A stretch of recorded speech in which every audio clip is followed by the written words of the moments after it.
Olá, pessoal! O assunto dessa aula será o diagnóstico de regressão.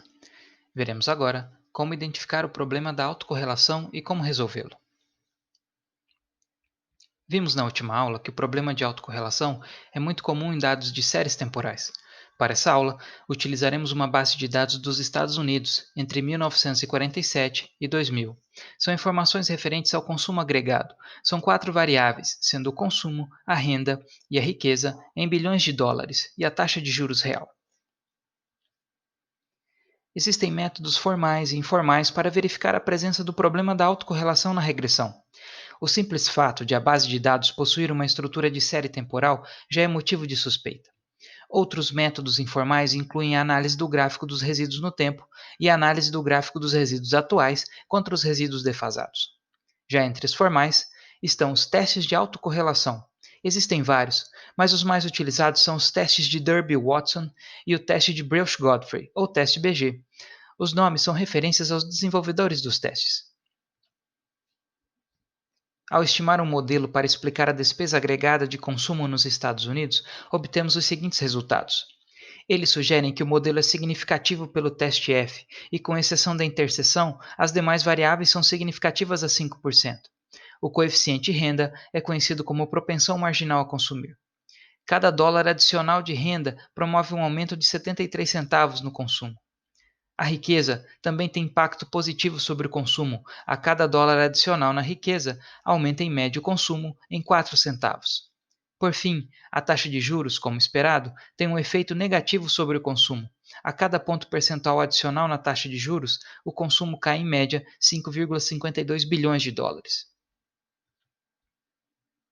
No entanto, como estamos lidando com dados de séries de tempo, sabemos que a probabilidade de haver autocorrelação na regressão é muito alta, e que, nesse caso, não podemos confiar nos erros padrão e, consequentemente, nas análises de significância.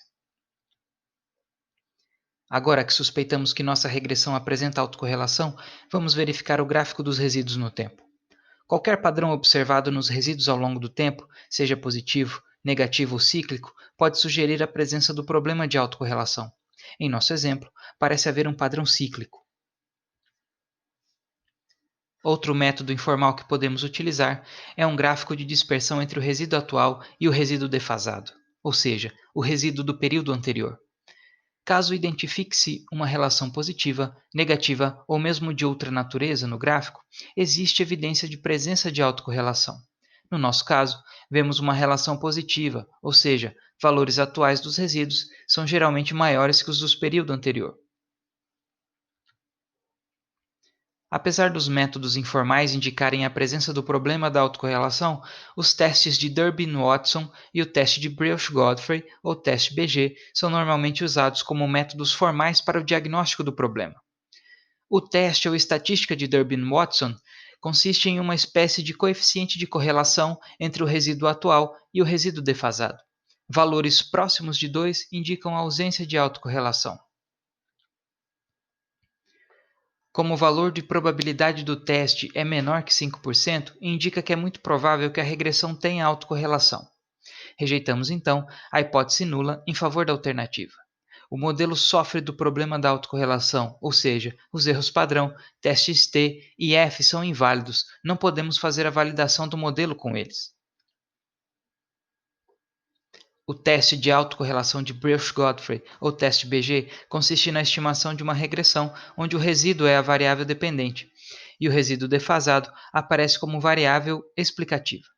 Se o modelo for significativo, isso indica que existe correlação no resíduo. Como o valor de probabilidade do teste é menor que 5%, indica que é muito provável que a regressão tenha autocorrelação serial no resíduo. Rejeitamos, então, a hipótese nula em favor da alternativa. O modelo sofre do problema de autocorrelação serial, ou seja, os erros padrão, testes T e F, são inválidos. Não podemos fazer a validação do modelo com eles.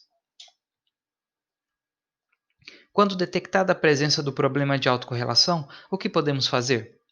Temos algumas alternativas. A primeira delas é revisar o modelo que estamos estimando. Lembre-se do exemplo da regressão de vendas de limonada. Quando retiramos a variável chuva, introduzimos autocorrelação na regressão. Podemos também usar o método dos mínimos quadrados generalizados factíveis, MQGF. que consiste em corrigir o nível de autocorrelação nas variáveis. Outra alternativa seria usar uma transformação de primeira diferença, que consiste na subtração da variável pelo seu valor defasado. Essa transformação pode tornar o modelo não autocorrelacionado. O mais comum, no entanto, é calcular os erros padrão consistentes para a heteroscedasticidade e autocorrelação, conhecidos como erros padrão consistentes CHA. Observe que ao utilizar os mínimos quadrados generalizados factíveis, os erros padrão são maiores que os do MQO. O problema da autocorrelação faz com que o MQO subestime os erros padrão. Agora podemos confirmar que a interseção não é significativa a 5%, como antes. Já as variáveis renda e riqueza são significativas e a variável juros passou a ser não significativa. Quando usamos o modelo em primeira diferença, não incorremos no problema de autocorrelação, pelo menos no caso da função de consumo agregado. Ao fazer a correção da autocorrelação calculando os erros padrão consistentes, observe que a maioria dos erros padrão agora é menor, mas isso não é uma regra. Esses, portanto, são os métodos mais comuns de detecção e correção da autocorrelação. Na próxima aula, veremos como detectar a presença e corrigir o problema usando o pacote estatístico R. Como próxima atividade, temos a atividade prática laboratório 8. E até a próxima aula.